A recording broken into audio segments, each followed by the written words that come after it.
ప్రాంతంలో 7 గంటల ప్రాంతంలో ఆమె ప్రైజన్ తీసుకున్న విషయం జరిగింది. అంతలోపు ఎవరు లేకపోవడం వల్ల మనకు వీళ్ళకు 1 గంట 12 గంటలకు వీళ్ళకి తెలిస్తే వీళ్ళు ఆ ఎమర్జెన్సీ మళ్ళీ తీసుకొని మొత్తకోట హాస్పిటల్ పోతే అక్కడ నుంచి మన సర్కార్ డాక్టర్ తీసుకుపోమన్న విషయం తెలిస్తే కూడా ఆ గవర్నమెంట్ హాస్పిటల్ తీసుకుపోయారు. ఇక్కడ ఏం జరిగిందంటే అదే ఆమె వాళ్ళ అమ్మ వాళ్ళ నాన్న 2 మాటలు బెదిరించారు వాళ్ళు దందగిరిపోయారు. ఏ విషయం బెదిరించారు? ఇదే ఇక ఈ పిల్ల చెప్తే మాటలు ఇంట్లో చేస్తలేవు అట్లా ఇట్లా అని బెదిరించినట్టు వాళ్ళు. ఆ విషయంలో ఇక ఆ పిల్లకి ఏదో బాధ అనలేకన్నా ఏదో లేకన్నా ఆ విషయం అనేది చేసుకున్నారు. అది విషయం అక్కడ జరుగుతుంది అంతా ఇదే. నా భర్త ఎలుకల మంది చిలకల కింద కలిపి పెట్టిండు, ఇంతడ దాచిపెట్టిండు. నా బిడ్డ మేము కొట్లాడి చూసి నేను వచ్చే దెబ్బ కొట్టినట్టు ఒకే పని చేయకుండా కూర్చుంటామని ఆ కోపం మీద నేను వెళ్ళిపోయింది చూసింది నా బిడ్డ. అయితే తాగింది. నేను 1 గంట 1:30కు వచ్చిన అవరవరకు ఒక చెప్పలేదు. హాస్పిటల్ తీసుకుపోయినా ముత్తయ్య కూడా తీసుకుపోతే ముత్తయ్య కూడా సర్కార్ దవాఖాన కొట్టమంటే ఆడి కొట్టపోయినా సర్కార్ దవాఖానలో కొట్టపోతే ముక్కుల పైపులు పెట్టారు, దిగలేవు. దిగపోతే వాటి గ్లూకోజ్ బాడీలో తాపించి అవి తాగిన కక్కేసింది. 2-3 సార్లు కక్కింది. అమ్మ ఏం కాదు కొట్టమంటే లోపలికి వేస్తే అందులో పోయినాక మంచిగా మాట్లాడింది. మంచిగా మాట్లాడి తెల్లందాక ఆమెకు ఆకలి అవుతుంది, దూపు అవుతుంది అని కొట్టుకుంది. నీళ్ళు పోయకు మన డాక్టర్లు నీళ్ళు పోయలేను. మిరియాల ఖర్చులో గాయాలకి ఆమెకు అన్ని అందేల కడుపులో కానంటే సరే అనుకున్నాము. అంతేలా మీద తెల్లారగట్ల 4:30 అవుతుంది.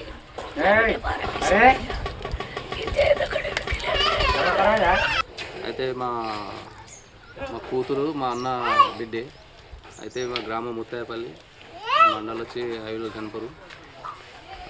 మా అన్న కూతురు కొంచెం ఎలకల మందు తాగి అది చేసుకున్నాండి. ఇక మాకు తెలిసింది 4:30 కల్లా తెలిసింది. పోయితే ఈ విషయం అనేది ఏంటంటే ఇట్లనే మన తల్లిదండ్రులు కొట్లాడిన సంగతి మాకు ఫస్ట్ తెలుసు. తర్వాత కొట్లాడుకోరు చేసారు.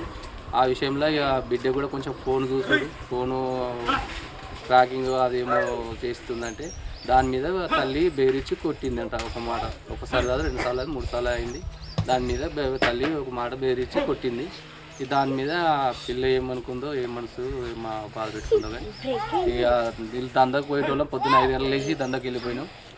ఆ విషయంలో పొద్దున వెళ్ళిపోయిన తర్వాత ఈయన మా అన్న ఎలకల మందు అనేది తీసుకొచ్చి ఎలకలకు పెట్టడం జరిగింది. అది ప్లస్ మళ్ళా అది కొంచెం మిగిలంగా దాన్ని పక్కకు పెట్టారు. దాన్ని ఆమె అమ్మాయి ఇట్లా చూసినట్టుంది. మా కూతురు చూసి ఆయనతో నీళ్ళలో కలుపుకొని తాగిన విషయం ఇక మాకు కూడా ఎవరు తెలియలేదు. మాకు హాస్పిటల్కి పోయేదాకా ఈ విషయాలన్నీ ఏం తెలియదు. వాళ్ళు తీసుకెళ్ళారు, ఏదో కడుపున వస్తుందంటే తీసుకెళ్ళినట్టు. మాకు 5 గంటలకు అట్లా చెప్తే మేము హాస్పిటల్కి పోయినాక ఈ విషయాలన్నీ మాకు తెలిసినాయి.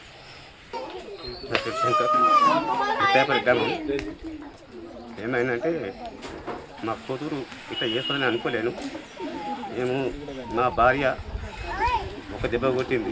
ఎందుకు కొట్టిందంటే ఆమె ఫోన్లు చూస్తే ఆమె గడుపు ఫోన్లు చూసినట్టు ఎందుకు అట్లా చూస్తున్నావమ్మా, బాగుండదు అని నీ పన్ను చేసుకో అని నా భార్య అన్నుడుకు నా బిడ్డకు ఒక చెంప మీద ఒక దెబ్బ కొట్టింది. అంతే కొట్టి బెదిరించి అమ్మ సకాలం ఇంట్లో పని చేసుకో, పని చేస్తే మంచిగా ఉండు, ఒకవేళ ఒక ఇంటికి ఇచ్చినప్పుడు ఎట్లా బతుంది ఏమి లెక్క అని కొంచెం బెదిరించింది.